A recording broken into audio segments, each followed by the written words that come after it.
Life Audio. On today's episode of Timeless Wisdom. Do you play chess, and do you enjoy science fiction, either televised or written? I'm one of those happy atheist long-time listeners. My question is, if you do believe in an eternity, and if you believe in retribution from God for evil people, A, why bother punishing evil people? And B, why be upset when someone dies if they're going into right? You have eternity? Now. This is right. Think about it. Right. Our human life would be just a speck in the ocean. That's coming up on Timeless Wisdom with Dennis Prager. Artificial intelligence is already changing the way we work, communicate, and live.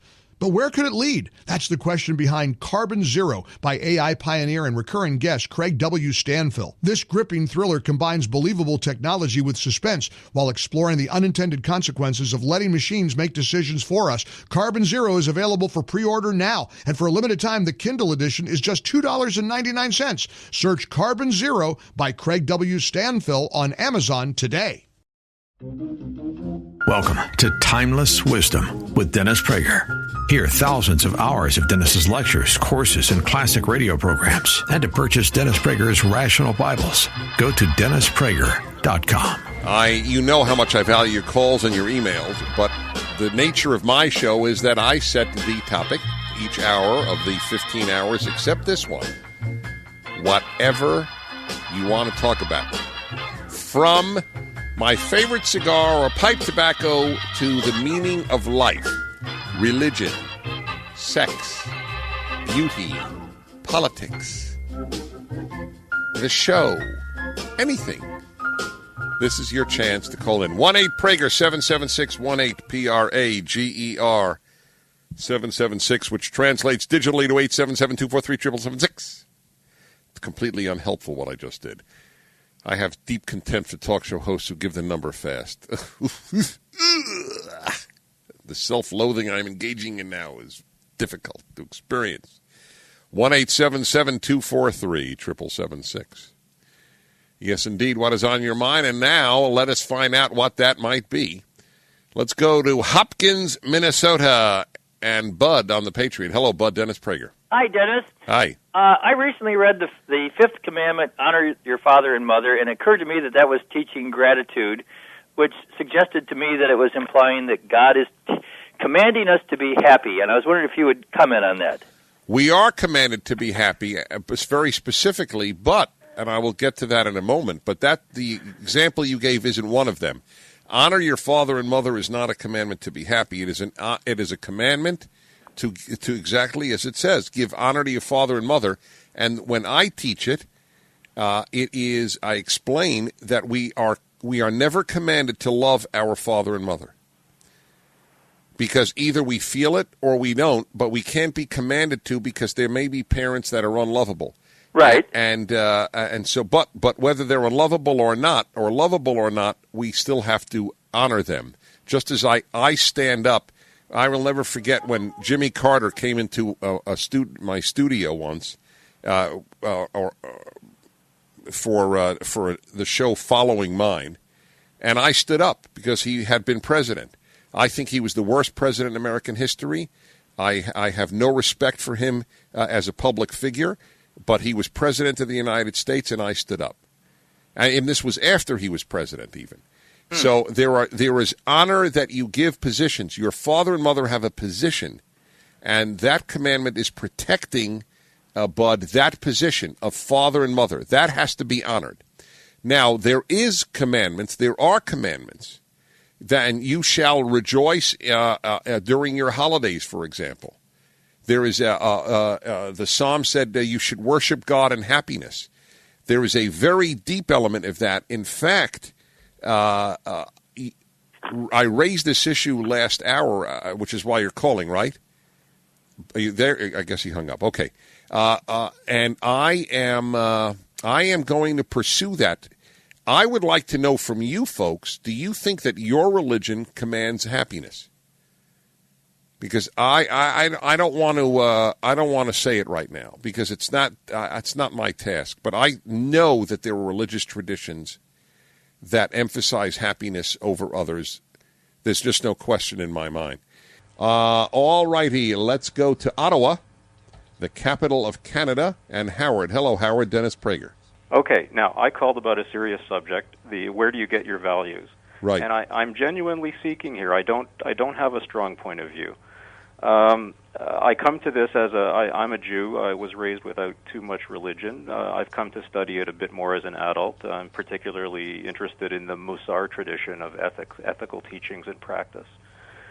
But here's my issues with, I think I would like to believe values derived from the Bible, or good values derived from the Bible, but here are my two problems. One is, many scholars, you can look at the Bible and say it unambiguously teaches that murderers must be put to death, and other scholars and clergy can look at the Bible and draw the opposite conclusion. No, they can't. They can't. I fully acknowledge that there are areas open to interpretation, but nobody reading the first 5 books of the Bible, known as the Torah, can say that that it is opposed to capital punishment for murder. It's the only law in all 5 books of the Torah. The only law that is in all 5 books is that murderers be put to death. It's stated by God, whether you believe in God or not. God is quoted as saying that. How do you account for clergymen, nuns, and so on that show up at these vigils for murderers on the night before? I'll tell you exactly how I account for it. Because I have said frequently that secular values have made more inroads into religion than religious values have made into secular society. These are very often people with secular values who wear religious clothing. And it is very sad to me. The secular left is a very real problem to me, but the religious left is an oxymoron to me. It's a self-contradictory statement to take the Bible seriously and be a leftist. Okay, but the fact remains that I guess it's very dangerous in the sense that one must study a manual. The Bible is not as clear as, say, the instruction manual for your flash. Do it this way. That's right. That's why it has to be. That's fraught right. with danger to interpret it without a lot of learning. You're right. That's why I have devoted my adult life to teaching the Torah. I teach it verse by verse. I have about 150 tapes on it. You are welcome to sample one through my website. But it is very painful to me that those insights are not made relevant to a lot of people, even by much of the religious community. I'm Dennis Prager. This is the... I started wrong. This is Dennis Prager. This is the hour where you, in fact, make the... set the agenda here.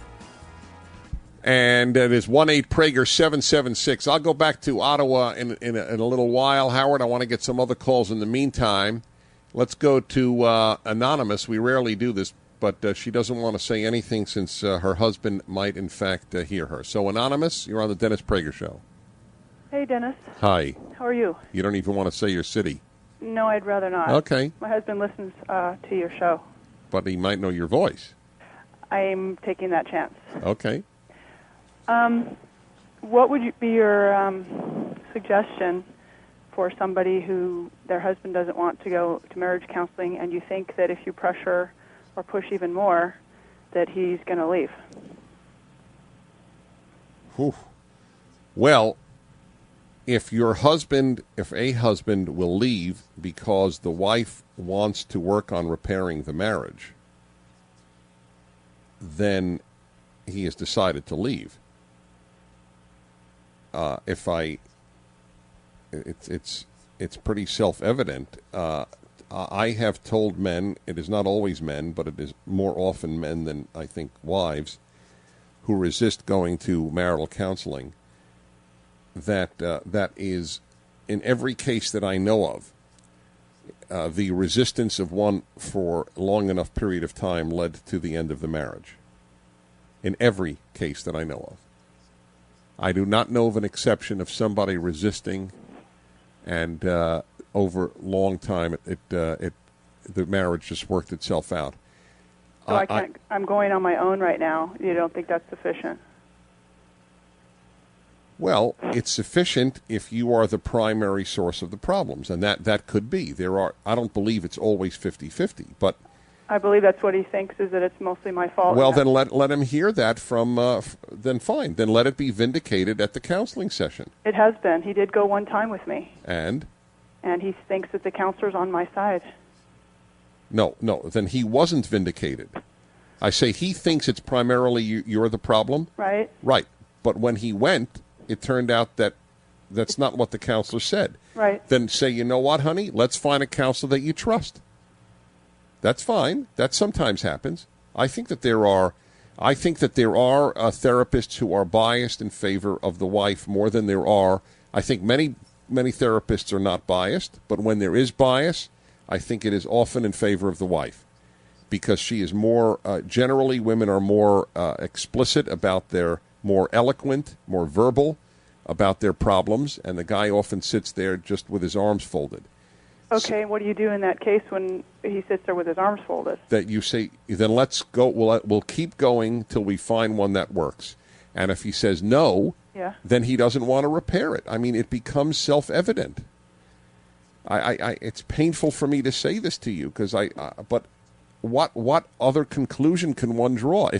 If your toilet isn't working and you don't want to call a plumber, it means that you're prepared to live with a broken toilet. But he thinks it's working, and I think it's not. Well, but marriages have to be thought of as working for both.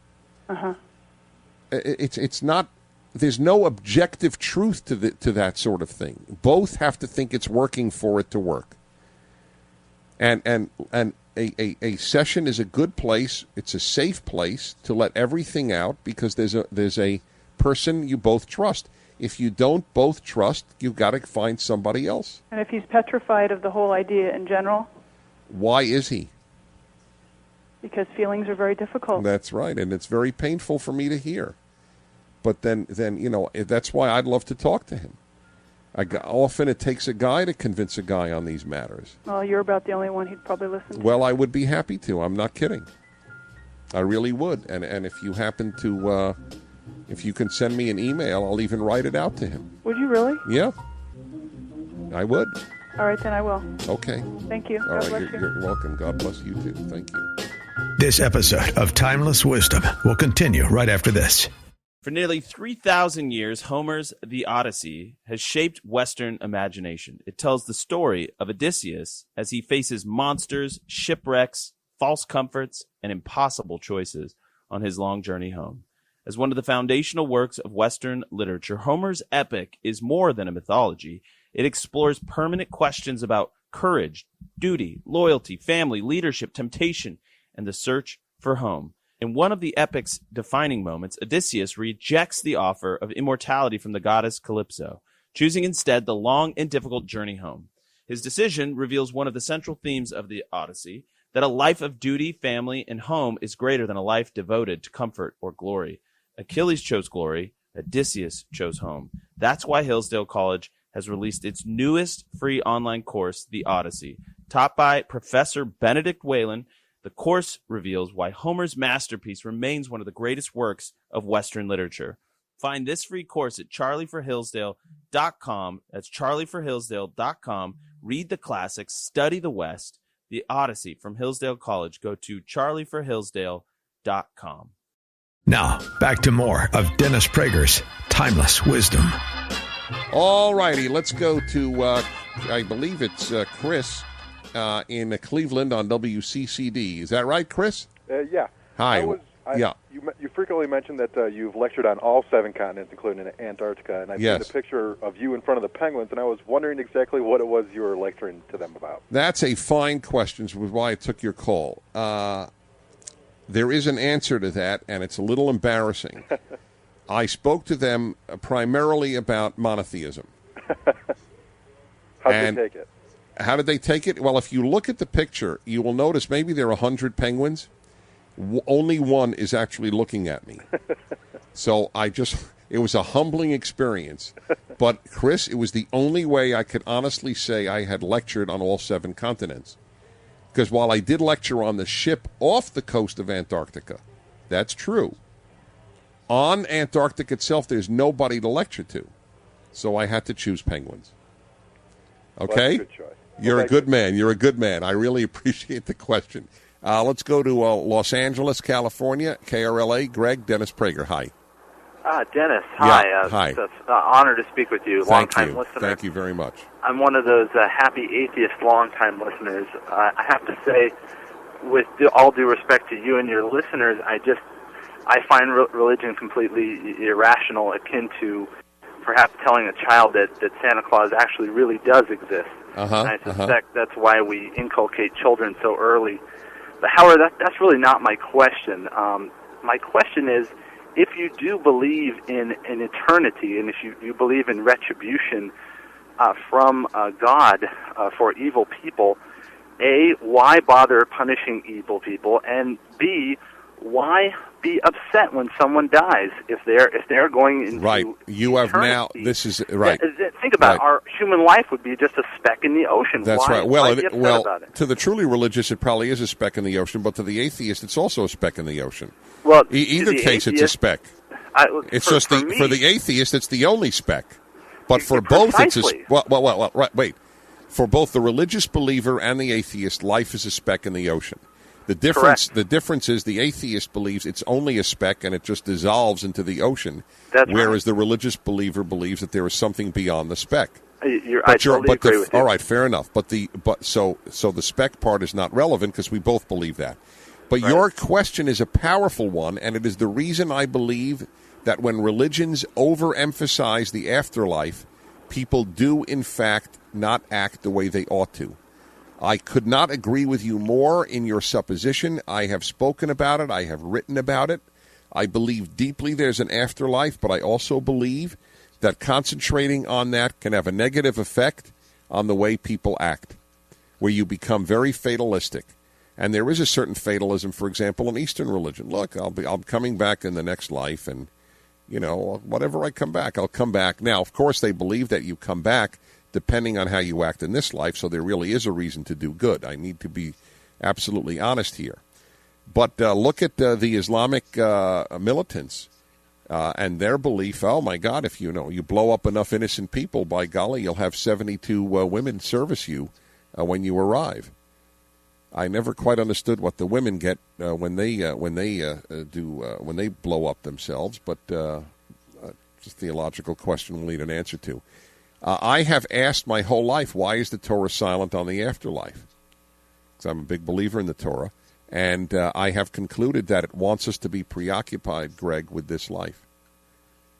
Even though there's no doubt in my mind that if there is a God, there is something after this life.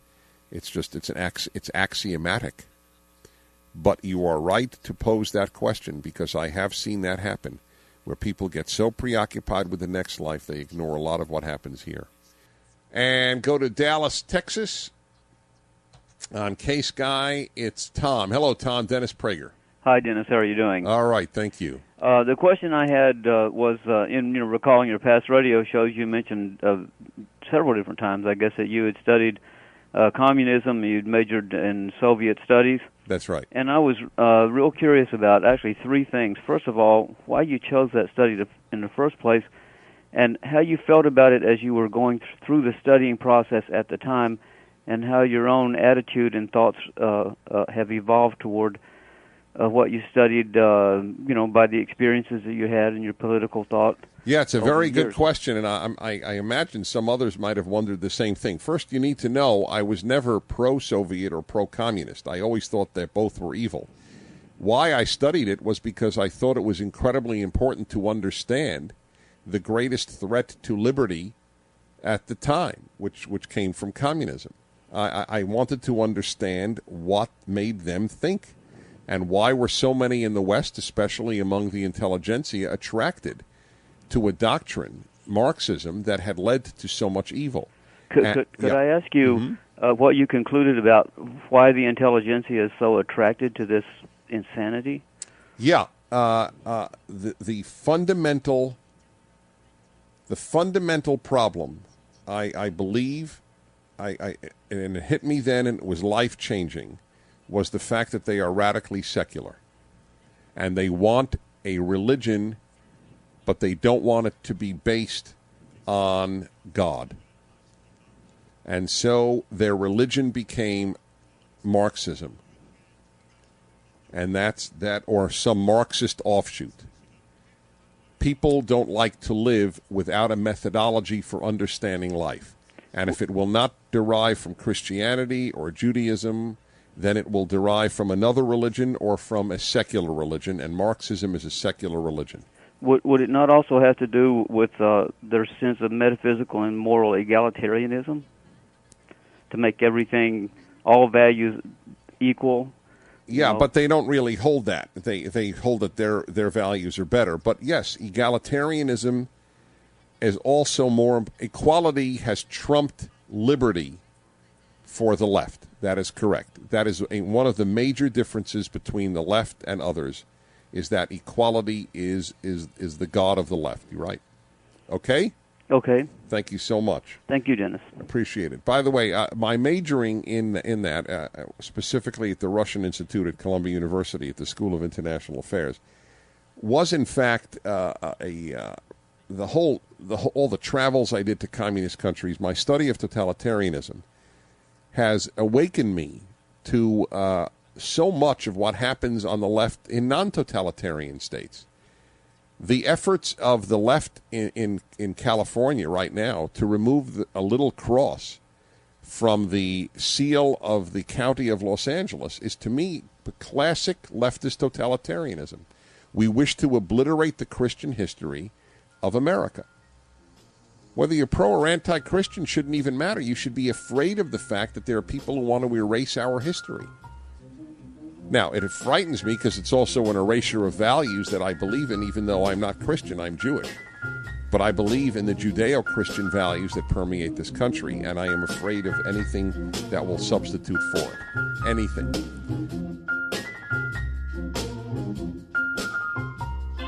This episode of Timeless Wisdom will continue right after this.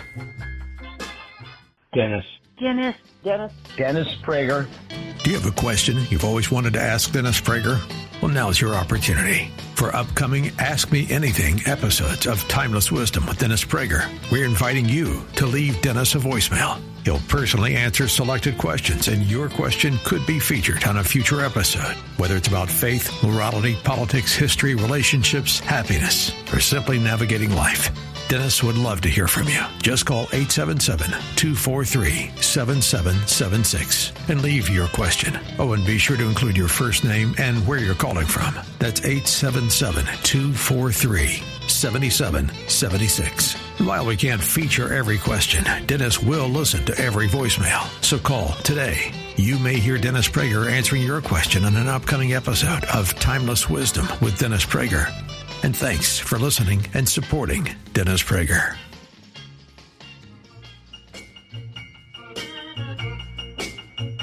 Now, back to more of Dennis Prager's Timeless Wisdom. All righty, let's go to your calls. This is the hour of the week where you set the agenda. I set it 14 hours of the 15 a week. Now, you set it, whatever is on your mind, anything that you want to ask, anything, think about it. Do you ever curious about something about me or about life? From the meaning of life to my shoe size, I will take anything. If you think it's silly, you have a better chance to get on. But we will alternate everything. All righty, ladies and gentlemen, we go over to Cleveland, Ohio. And John, hello, John, on WCCD. Dennis Prager, welcome to the show. How you doing today, Mr. Prager? Thank you, sir. Thank you. I'd always wondered two things. Do you play chess, and do you enjoy science fiction, either televised or written? That's so interesting because I don't particularly enjoy either. I know, I feel terrible. It was painful for me to say. I do play chess. Now, let me explain why. For the science fiction, there is no good reason because science fiction is great stuff. I am just listen, John. I may be lowered in your esteem as a result of this, but I'm going to take the risk. I'm picking my face up off the floor. I know you are. Believe me. I was thinking, should I tell John? Oh my God, I love this stuff, or should I tell him the truth? So, John, hold on, wait. I think I'm going to gather a little. You'll be able to put some of your face back up. Okay. Oh, okay. The problem is not science fiction. The problem is fiction. I had to make a decision earlier in life, given the fact that I only have 24 hours in a day, that where will most of my reading take place? And by definition, it has to be in nonfiction. Okay, you're taking one for the team. I'm saying what? You're taking one for the team. You're sacrificing. I am. I'm taking one for the team. That is correct. That's very kind. Okay, That's I correct. keep my face up. All right, good. Now, as regards chess, it's a little more complex. When I was in high school, I actually bought chess magazines. Yes, and I would play some of the great matches. Really? But this is what I concluded in high school. He's already not happy. I concluded the following.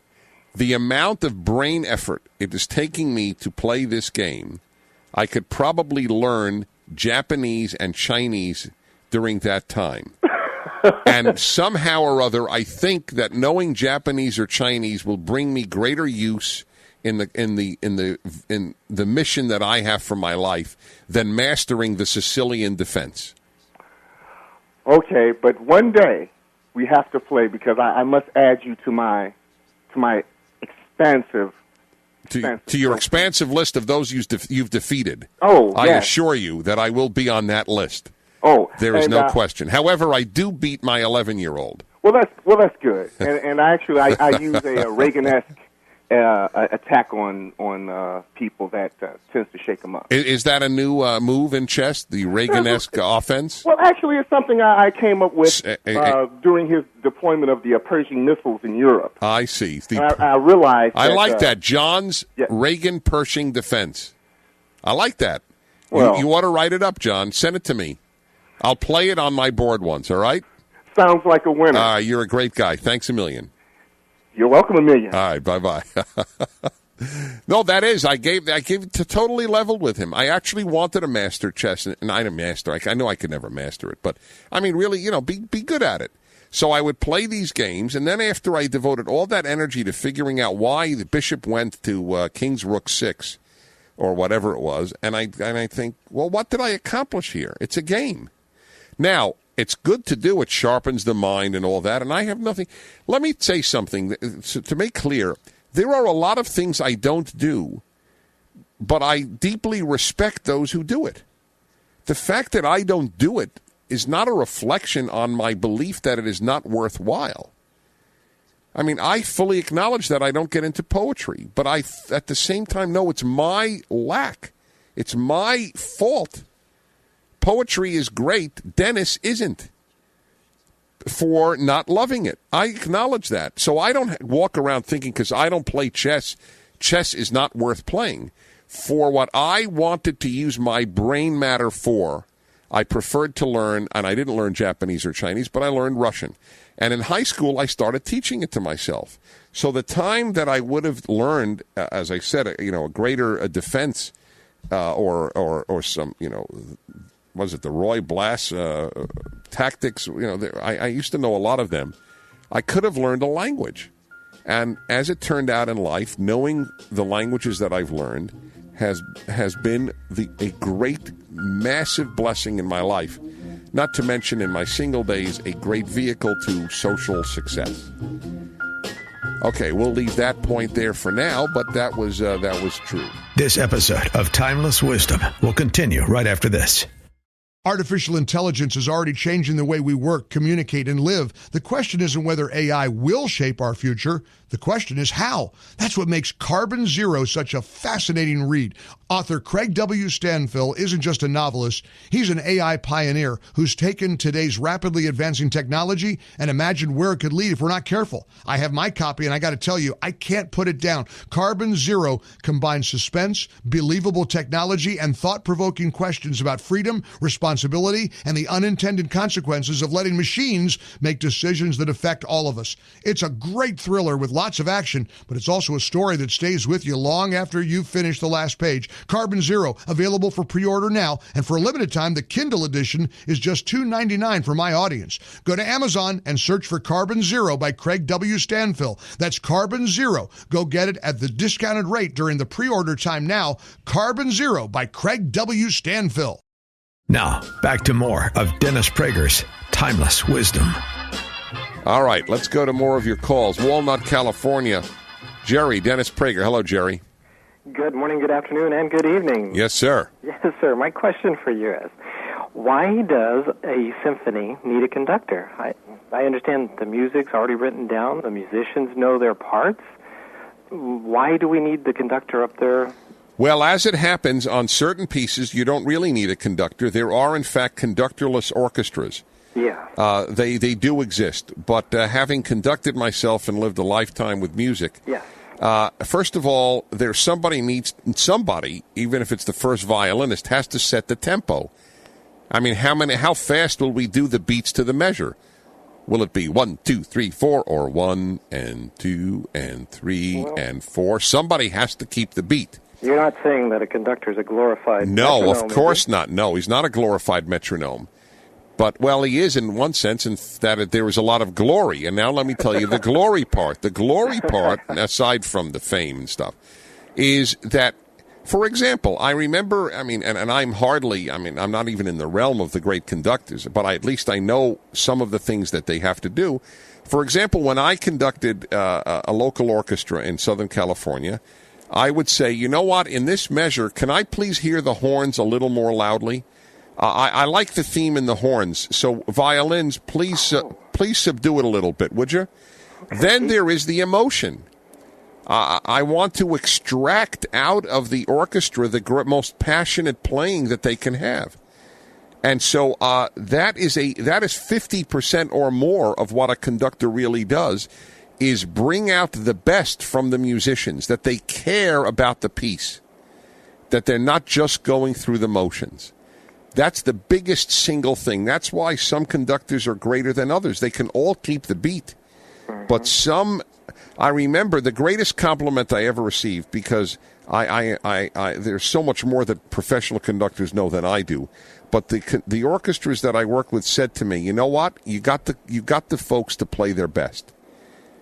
Because it was so clear how much I loved the music and cared about it, how it wasn't me as an egotist, but in service of Haydn or Mozart or Tchaikovsky, and whatever it was. And that's what a leader does. You bring out the best from those that are following you.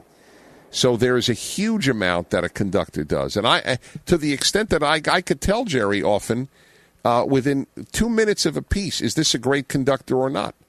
In fact, that's my favorite thing to do, is to hear a piece not knowing the conductor and then say whether I liked it or not. Great question. That's exactly what I like. All righty, let's go to some more of your calls, whatever it might be, on Chris in Los Angeles on 870 KRLA. Dennis Prager, hello. I love to hear you talk, Dennis.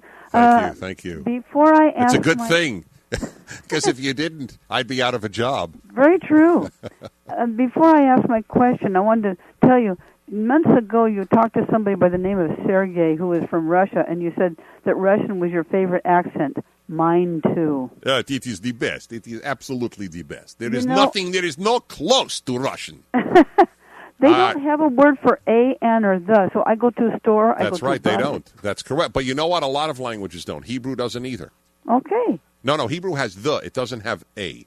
It has the, but not a. And that's true. Russian doesn't have the or a. That is an interesting point. Right. Okay, go ahead. My question, I have a friend who has bought a St. Bernard.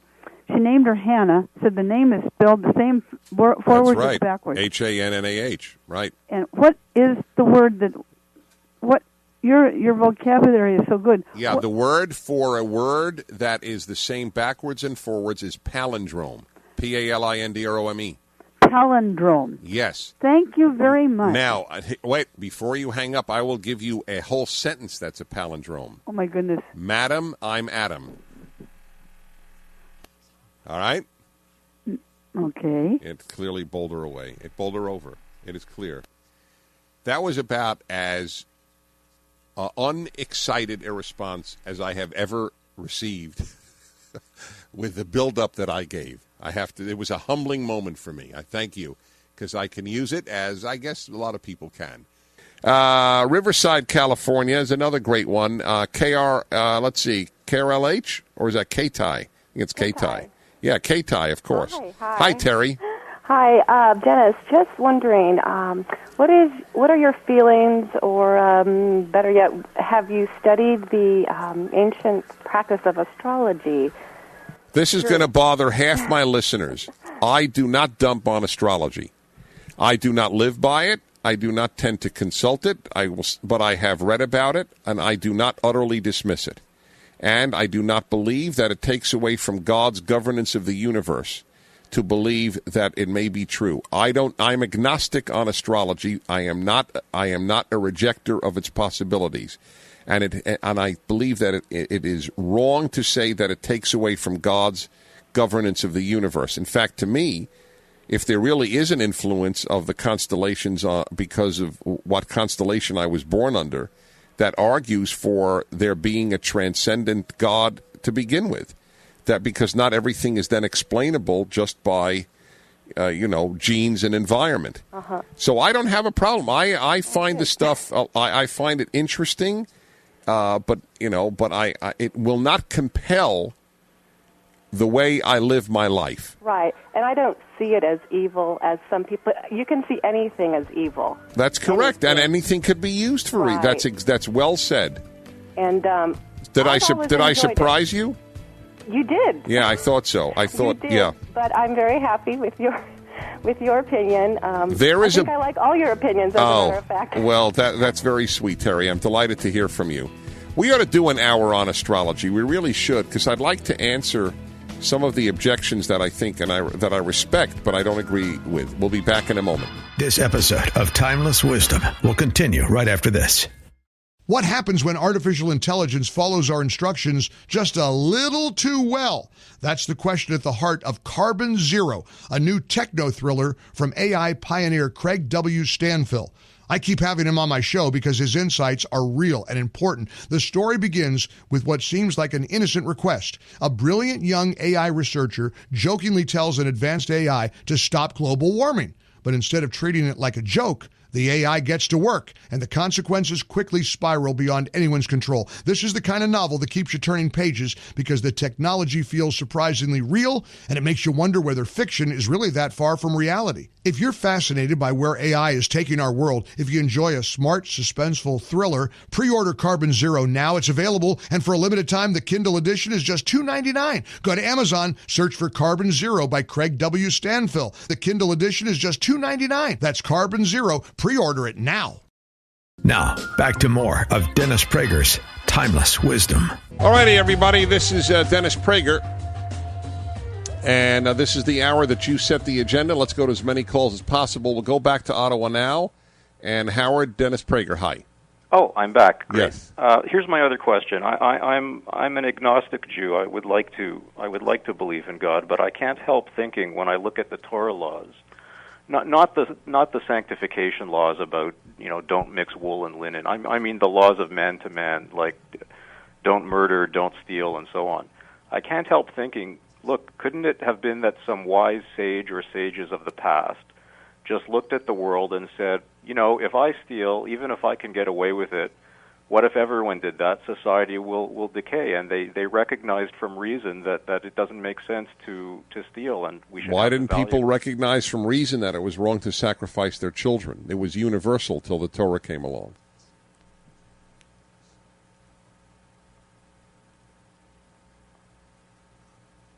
Perhaps.